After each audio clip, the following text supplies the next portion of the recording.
Um pouquinho de ciúme é bom, muito ciúme é ruim, mas pouquinho é bom. Eu posso sentir o que eu quiser. Ela o traía com a cidade inteira. E como ele quis matar aquela mulher. Gostam de ter ciúme. Produzem ciúme. Exatamente! Porque ela pensa que eu sou! Tá. Tem muita coisa no meio aqui. Exato. Muito. Então, não ter ciúmes não tem a ver com ser indiferente. Um pouquinho de ciúme é bom, muito ciúme é ruim, mas pouquinho é bom. O que vocês acham? Eu gosto de pensar em nuance, né? Tá. Espectro, assim. Então, claro que a gente pode fazer trabalhar isso, né? Fazer trabalhar essa ideia de que eu tenho um pouquinho de ciúme e isso demonstra que eu gosto, demonstra que eu importo, demonstra que eu sou inseguro. Não ter ciúmes, vou até completar para vocês falarem, então. Não ter ciúmes não tem a ver com ser indiferente. Isso. Né? Não tem nada a ver. Não. Isso, Tá. de novo, o espectro. Exato. Eu acho que dá pra pensar num espectro, né? De eu não tenho indiferença total, eu não tenho ciúme nenhum. Isso é bizarro. Um ciúme doentio. E um ciúme doentio. Tá. Tem muita coisa no meio aqui. Exato. Muito, sabe? De eu ficar magoado porque eu descobri que meu parceiro, minha parceira me traiu. Pô, é razoável. Isso é razoável. Minha mulher né? fica chateada quando eu curto a foto da Carol Dias. No Instagram. Exatamente. É razoável, não é? Que a sua mulher tá hipervalorizando você. Exatamente. Porque ela pensa que eu sua sou. curtidinha. O que é que essa sua Que vai ter um poder absurdo, né? Significa PN aqui, né? Porra nenhuma. O que o Fábio diz está certo mesmo, quando ele fala do espectro, ele está muito certo, mas as pessoas também precisam aprender uma coisa. Eu posso sentir o que eu quiser. A questão é o que é que eu faço com o que eu sinto. Tá. Independentemente de onde isso esteja no espectro.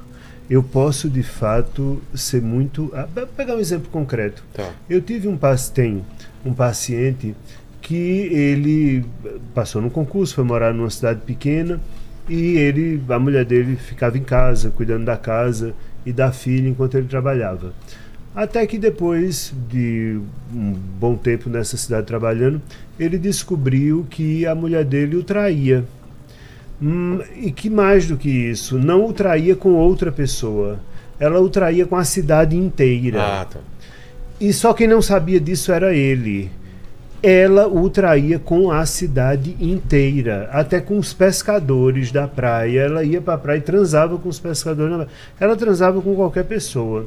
Aliás, uma fantasia muito simpática, na minha opinião, essa ideia de transar com a cidade inteira. Eu gosto dessa fantasia. Dama né? da lotação. Enquanto, né? É isso, a dama da lotação, exatamente. Então, tá. O que foi que ele fez? Ele pegou esta mulher, levou ela para o aeroporto, em outra cidade um pouco maior, disse: você vai embora para casa dos seus pais, onde eu lhe peguei, e você não fará mais parte da minha vida. Isso foi o que ele fez. Sim. O que ele conta na terapia é o que ele sentiu. E como ele quis matar aquela mulher. Como ele queria ter matado aquela mulher com os piores requintes de crueldade, de tortura e de tudo. Eu posso sentir o que eu quiser. O problema não é sentir, é o que é que eu faço com o que eu sinto. Exato. Porque Como era endereçar mágoa, era pro outro. ciúme, era tudo ali. Não era enlouquecedor o que aquele homem estava sentindo. Aquele homem berrava na minha frente de dor que ele estava sentindo, de ódio, e de ciúme e de injustiça. Mas na frente dela, ele foi a rainha da Inglaterra, que ninguém nunca sabia o que aquela mulher estava sentindo, né? Claro. Então, é isso. Você pode ter ciúme? Pode. Agora, você que está sentindo ciúme, resolva com você. Isso é um problema seu. O outro nada tem a ver com o seu ciúme. Mas é bom falar sobre isso? Conversar sobre? Muito. Eu acho fundamental. Engraçado, tem duas reações clássicas, né, do ciúme, assim, clinicamente falando, essa, né, muito violenta, Sim. e os matizes, né, dessa violência que eu vou endereçar ou não, né, e tem uma outra também, que é muito importante, não é pouco importante não na clínica, de que as pessoas às vezes gostam de ter ciúme, produzem ciúme, vão ficar com pessoas que vão produzir ciúme. Né? Existe isso. Existe. Tem um conto super interessante do Guimarães Rosa. Os dois contos estão no mesmo livro dele, chama Tutameia. Um que chama Desenredo, de um sujeito que está lá e fica com essa mulher aí da cidade, fica com uma mulher que gosta de todos os homens e que fica com todos e tal, e ele trabalhando na cidade para fazer o desenredo, né? Tipo, não acredita nisso não, ela não fica com ninguém não, e ele adora essa mulher, né? Ou um conto do Menotti Del Pica que se chama exatamente O Homem que Precisava Ter Ciúmes, né? Que um dia o sujeito encontra o amante, né? Pega o amante na casa e tal, e aí o amante fica com medo e tal, e aí o marido fala, não, fica preocupado não, pode continuar, vou sair, vou sair. Tipo, ele gosta, né? E tá tudo bem, né? Às vezes o ciúme vai produzir isso, uma insegurança que vai te dar mais fantasias, etc. No outro conto do Guimarães Rosa, quadrinho de história, nesse mesmo livro, conta a história do sujeito que já está na prisão por ter matado a mulher, pelo mesmo afeto, o mesmo afeto do ciúme. Então, o ciúme pode produzir excitação, né? Quando a gente está lá transando, eu estou imaginando ela com outro. O que a fantasia de ciúme significa? O que ela produz em mim?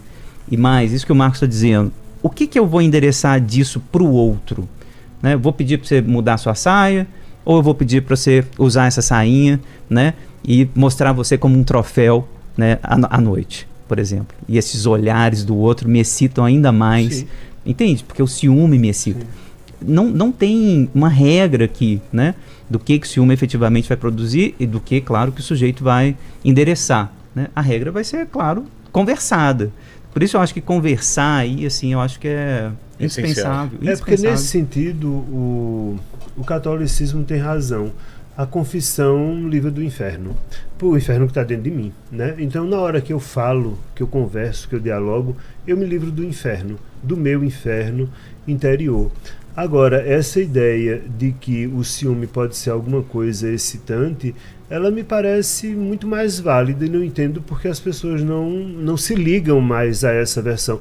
Porque, por exemplo, eu acho muito esquisito quando um homem se irrita porque algum outro homem olhou para a mulher dele. Eu acho isso uma coisa muito... Era para se irritar porque se não tivesse olhado. Porque você quer uma mulher que só você olha, mas ninguém olha? Não seria... Porque o interessante seria... Você não olhou para minha mulher porque o que é que tem de errado com ela que você não olhou? Deveria ter olhado. Mas aí não pode, porque bate na minha insegurança, bate no meu medo, bate no... O outro vai produzir desejo, volta aquilo que a gente falou no começo e que definitivamente não é assim. O que a fantasia de ciúme significa? O que ela produz em mim? O que eu vou endereçar disso para o outro? Por isso eu acho que conversar aí, assim, eu acho que é indispensável. A confissão livra do inferno. O inferno que está dentro de mim, né? Então, na hora que eu falo, que eu converso, que eu dialogo, eu me livro do inferno, do meu inferno interior. Olha aqui, esses dois aqui eu já conheço. E esse é E esse último aqui. Não, o último não, mas recente. Recente, Cara, que capas, hein? Essa capa aqui é a mais bonita, hein? Não é? Com o barquinho perdido nesse mar de amor. Mar a mar, amor, que se é dor, quero um mar dessa dor. Como viver um amor sem deixar de ser você mesmo. É um desafio, né?